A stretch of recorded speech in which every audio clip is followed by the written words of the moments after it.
some of the ways that black people can empower themselves, some of the solutions. One solution is what I call the CMB mentality.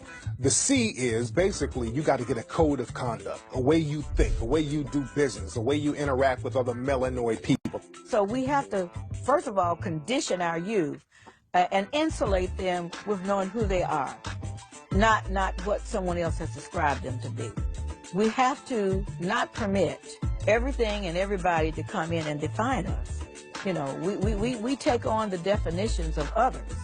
And unfortunately, those definitions were never designed to make us be empowered. Dr. John Henry Clarke used to say, you never expect powerful people to teach powerless people how to gain power. Oh, yes, you do need to vote locally because you need the type of characters that you know in office. You need to have somebody on the city council you can yell at when you go to church with their mama. And the only way that's going to happen on the zoning board. Okay, you got a business you want to open.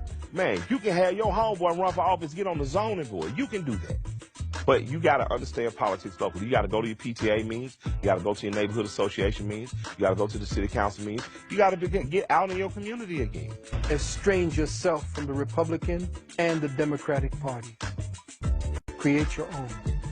The Democrats and the Republicans are two fangs on the same snake.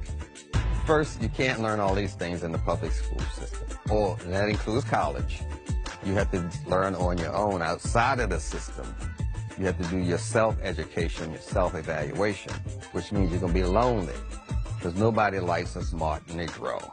I mean, if you're trying to be intelligent, talk about your history and be more aware, you're going to turn a lot of black people off.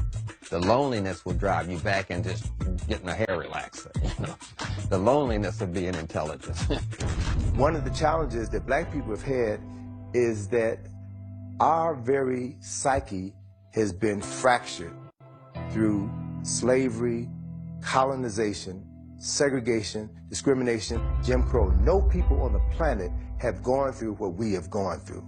So we've got to recognize that as a fundamental reality. That still shapes and drives our consciousness. So we are dysfunctional people.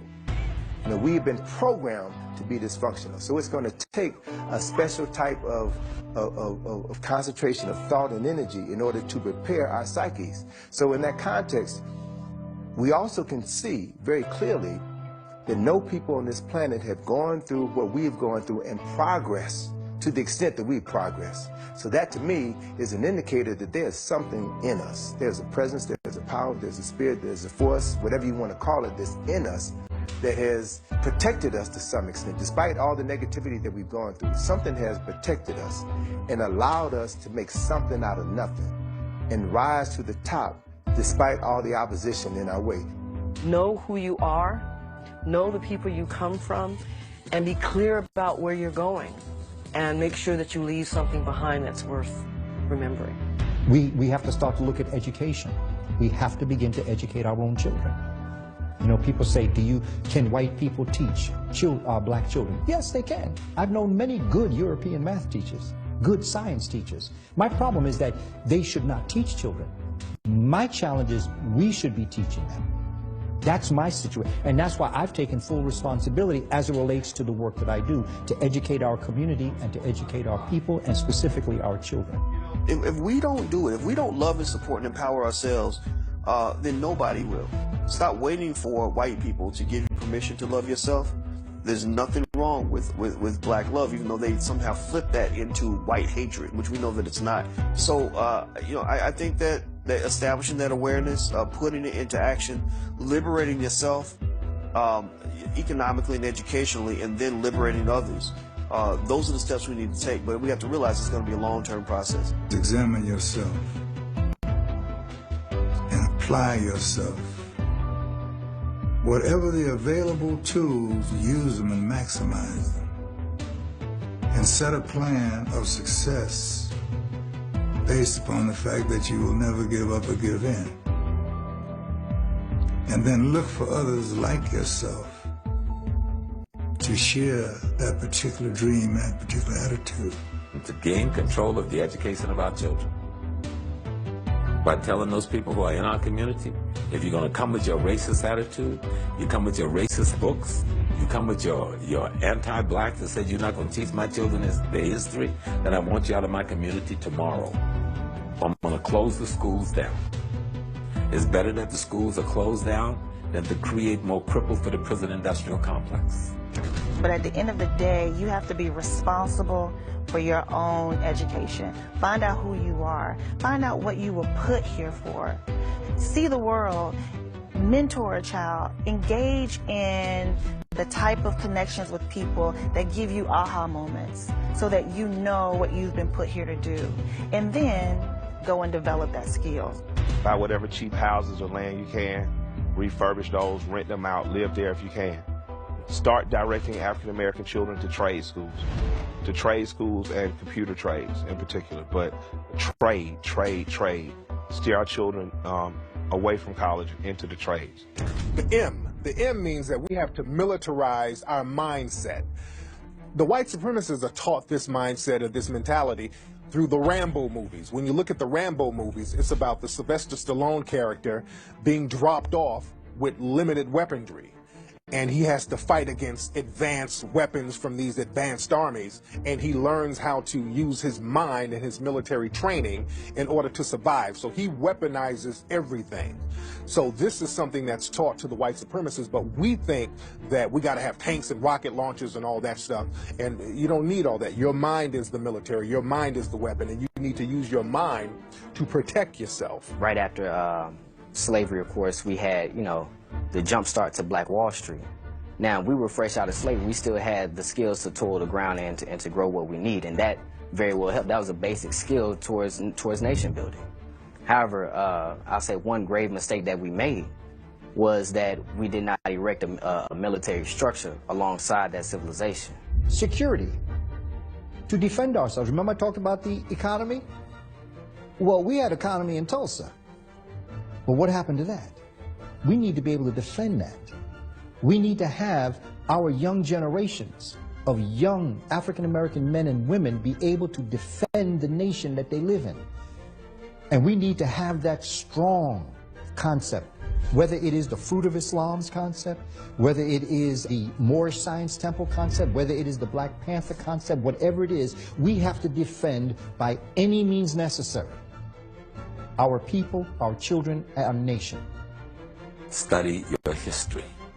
Act like any other thing in nature acts. Something tries to kill you, kill it first. That's the law of nature. To sit down and be killed and be abused and mutilized, then to have the killer giving you a religion to rationalize this as normal is total insanity. The military is a way of thinking. That's why I mentioned the misdirection, deception. You have to think military to be military. You have to be in that spirit.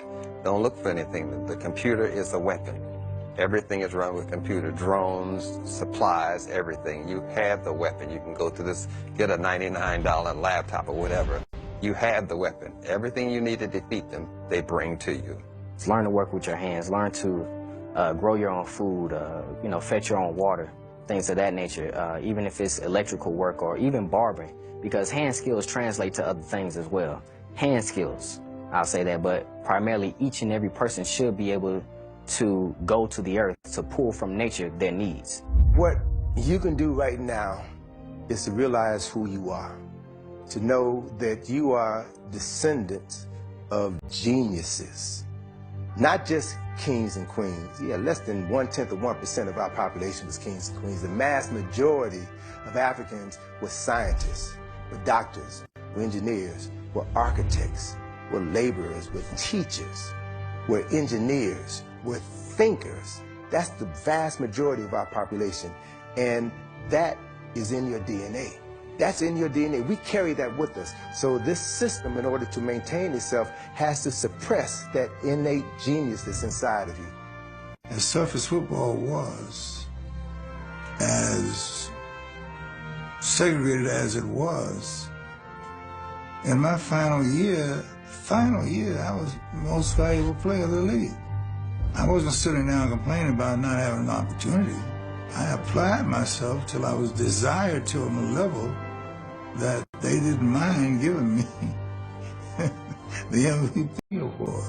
I told my students in my class last spring, I said, I'm gonna give you $20, and I want you to go to the store, and I want you to get me $5 worth of lack.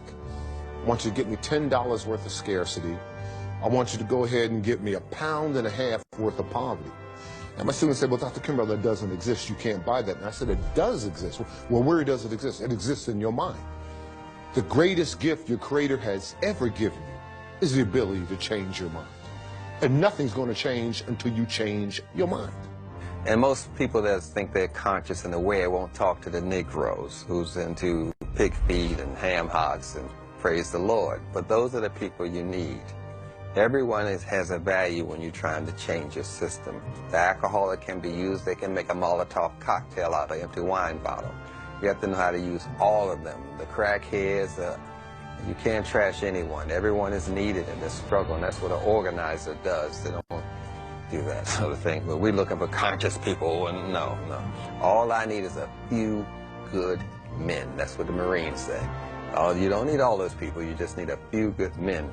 Black women are in the forefront of this movement again, and it's a return of what's called the Black Goddess force, the Black Goddess concept, and that is in direct opposition to the male God concept. Now, the only way this dominant energy that's hell-bent on destroying everything and everybody could be neutralized is an equally powerful and opposing force, which is now coming in the form of the black woman. So that's the era that we're moving into. And nothing that these white supremacists do can stop that. We have a lot of young people who are victims of sexual abuse, who are victims of physical abuse. That has to stop. And granted, it's a replication of what has happened to them, but we have to stop turning our heads. When we know that something is going on wrong, we have to step in. Remember back in the day, I said next door neighbor took care of you and made sure that mama knew you screwed up. We need to be able to develop that love relationship again with each other. And the third thing is B. That means build. And you build your economy. And you build by having an empowerment mindset.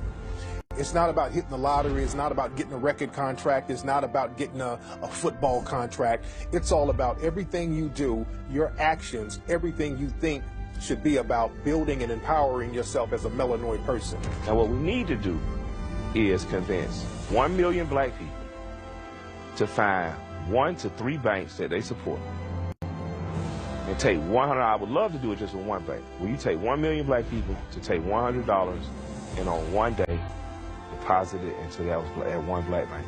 That one black bank gains $100 million in acquisition in one day. And they can start making loans out against that money for homes the next day.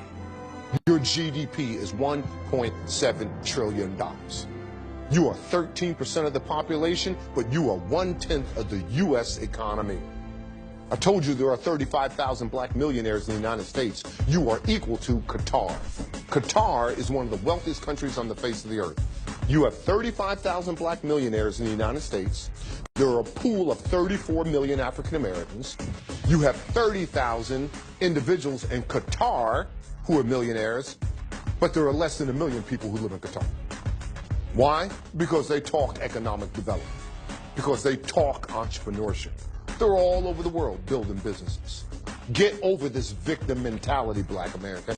Get over this, damn it, oh, woe is me. Your Creator doesn't know anything about that. Quit trying to limit the unlimited and see how far you can go. Their God is money. They speak of God more on their currency than in the Bible, because every bill, every coin says, in God we trust. It don't say in the word of God we trust. It says in God we trust, and in God is their money. Take their money. I think getting back to cooperative farming, and in the instances in the inner cities where you cannot do that, you forming food co-ops among African groups, African people in America, and buying your foods from people who grow organic foods is critical. Because people say, oh, it's expensive. Not if you have a co-op. It's not expensive. So we have to look at that as a factor. We need to look at economics. Need to look at that. Need to understand what economics is. And although I realize that money could be the root of all evil, it's also the root of success if you use it properly.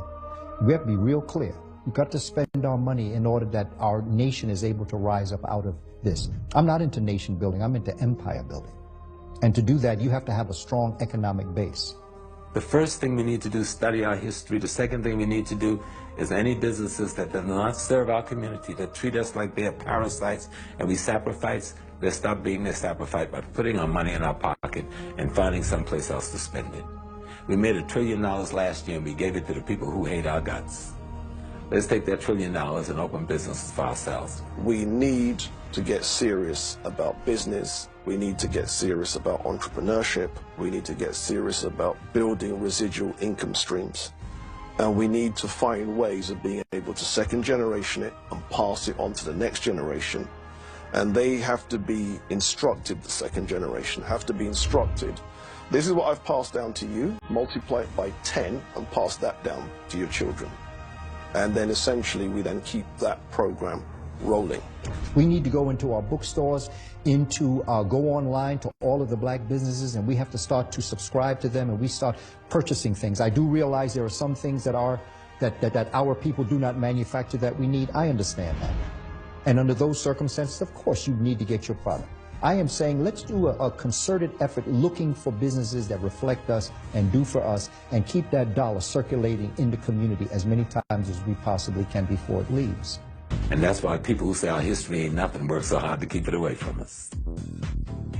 When you know who you are, you know what to do next about your well-being.